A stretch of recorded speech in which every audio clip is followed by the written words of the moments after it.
Assalomu alaykum, hurmatli ko'ruvchilar. Sherqiy Türkistan Awazining kündilik xəbərlərini görüşüngizlə qarşılamız. Tövəndə diqqətinizlə xəbərlərimizin təfsili məzmunları bolsun.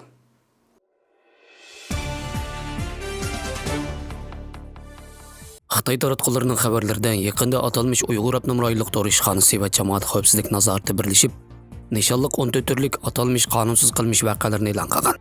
Xəbərdə göstərilişçə bu qılmışlar cəmaət xavfsizlik organlarına ma'lum qilingan yoki tor saqçılar tərəfindən təkşürüb tepilgan qılmışlar bo'lib, uning ichida milliy uyushmanlik quturatquchilar, millatlar ittifoqligini buzg'uchilar, asabiylikni targ'ib qilg'uchilar, o'sak gaplarni paydo qilg'uchilar, torda qamar o'ynag'uchilar va aldamchilik qilg'uchilar, shahvoniy uchurlarni tarqatquchilar asos salmoqni egallaydi ekan.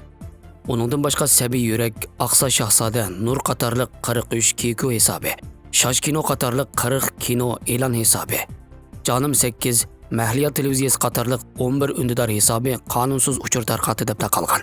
Kuzatuvchilarning qarashicha Xitoy doiralari Sherqiy Turkistondagi uchurlarni qattiq qamal qilgandan boshqa cheklik tor muhitda tarqalib yurgan uchur aloqa mazmunlarini nazorat qilayotgan bo'lib, asosiy iqlimga muxolif har qanday fikrning tarqalishini cheklash bilan qolmay, atalmish asabiylik, buzg'unchilik, o'sak gaplarning o'lchimini xohlagancha bekitib, odam tutishga bahona izlayotgan bo'lishi mumkin ekan.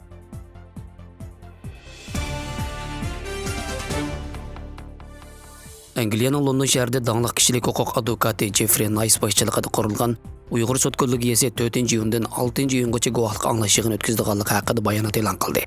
Bayonotda deyilishicha, mazkur sud kوللېگىيەسى o'tgan yil qurilgandan boshlab Xitoy Kompartiyasining Uyg'urlar qartilgan kishilik huquq tafsirchiliklarini tekshirishga boshlaganligini, ularning to'plagan dalil isbotlari va bu qatim o'tkazilgan guvohlik аңlash yig'inidagi dalillarga asosan Xitoy Kompartiyasining irqiy qirg'inchilik jinoyati ustidan qaror chiqardiganligini bildirgan. Mazkur kوللېگىيە muavin raisi Jeffrey Nice kوللېگىيەning doim izlaydigani yuz bergan ishlar haqida haqiqatni o'tirg'i chiqarish ekanligini, haqiqat oshkorlangandan keyin balkim tinchlikqa erishishi mumkin degan. Guvohlik аңlash yig'iniga naqmaydan qatnashmoqchi bo'lganlarning to'rdan oldin tizimlatish talab qilingan. Tizimlatish betida berilgan ma'lumotlarga qaraganda yig'in 3 kun davomlashadigan bo'lib, har kuni tushdan burun va tushdan keyin 2 maydon, jami 6 maydon olib berildi ekan. Yig'inda guvohlik beradigan shohidlarning lagerda yuz bergan bosqinchilik, majburiy tug'mas qilish, tan jazosi, e'tiqodga xilop qilmishlar, majburiy emgak, qo'shmoq tuqqan va boshqa temalarda guvohlik beradiganligi yozilgan. Ammo kimlarning guvohlik beradiganligi haqida ma'lumot berilmagan. Yig'inga taklif qilingan 10 necha mutaxassis ichida Uyg'ur majburiy emgaki, Uyg'ur ayollarining majburiy tug'mas qilinish qatorliqlar haqida muhim dokladlarni e'lon qilgan Adrian Zenis, Uyg'ur nufusining tik siziq bilan tövallishini oshkorlagan Avstraliya strategiya va siyosat institutining tadqiqotchisi Nays Rosser va Uyg'urlar haqida uzun yildan buyon tadqiqot bilan shug'ullanib kelayotgan amerikalik antropolog Darren Bayler qatorliqlar qatnashadi ekan.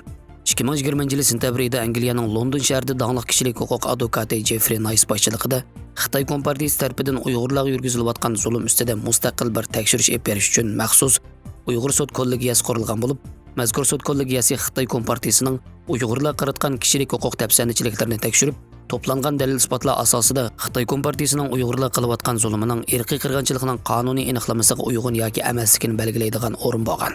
Advokat Jeffrey Nice ilgari sobiq Yugoslaviya Federatsiyasi bilan keyincha sobiq Sibiriya Jumhuriyatining prezidenti bo'lgan Slobodan Miloševichni Balqan urushida paydo qilgan fojialar sababli xalqaro jinoiy ishlar sudida javobgarlik tortilishida yetakchilik rol o'ynagan sobiq sudchi bo'lib, u shundan beri xalqarodagi kishilik huquq tafsirchilik masalalari va shundaqla insoniyatga qarshi ishlanayotgan jinoyatlar masalasida mutaxassislashgan kishi bo'lgan.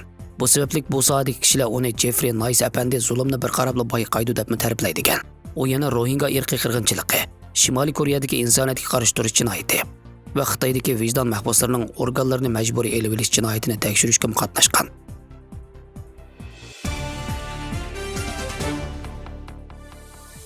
Germaniyaning nopusliq Zeyton agentligining xabar qilishicha, Xitoy Kompartiyasining Uyg'urlarning kishilik huquqiga og'ir ziyon soladiganligi uchun Germaniyaning yangi ta'minlash zanjiri qonuniga asosan Germaniya shirkatlarining Sherqiy Türkistandagi tijoratini pat yaqinda to'xtatishga yoki butunlay chekинишке majbur bo'lganligini, buning Germaniya Federatsiya ilmiy mulozimat bo'limining baholash doklatidan chiqarilgan yakun ekanligini bildirgan.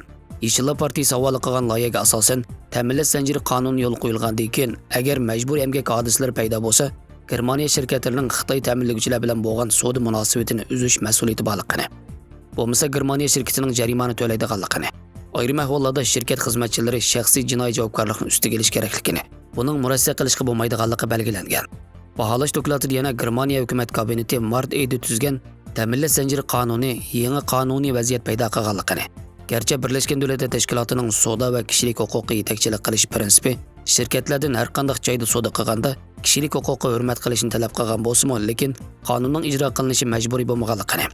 Ammo ta'minlash zanjiri qonuni yo'l qo'yilgandan keyin Germaniyaning vaziyatida zo'r o'zgarish bo'ladiganligini.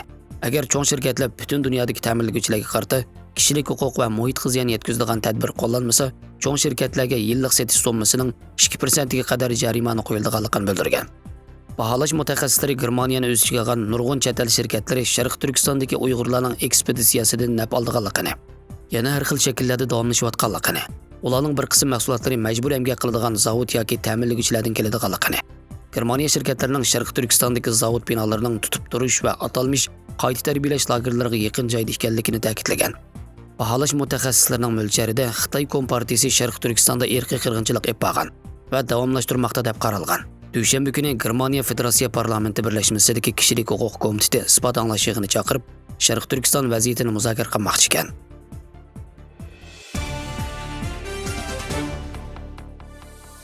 Yurak qon tomir kasalligining 8 cho'ng alomati.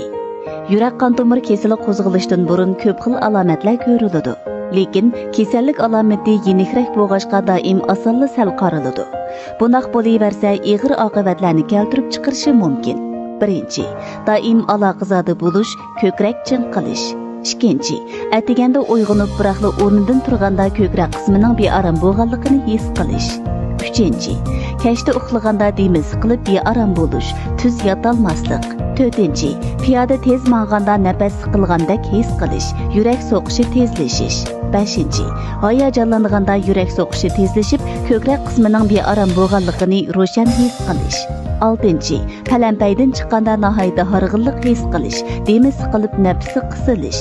Yettinchi, charchaganda yurak oldi rayoni og'rish yoki so'l dumbi qismi og'rish his qilish. Sakkizinchi, ko'krak qismi ba'zida 1-2 sekundlar sanjilib og'rish. Agar sizda yuqorqidek alomatlar ko'rilgan bo'lsa, yurak qon tomir kasalligiga giriftor bo'lgan bo'lishingiz mumkin.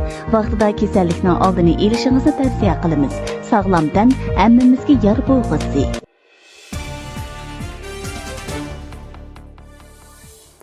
Xabarlarimizni ko'ringlar, rahmat. Ko'rishguncha omon bo'linglar. Xayr xo'sh, Allohga omonat.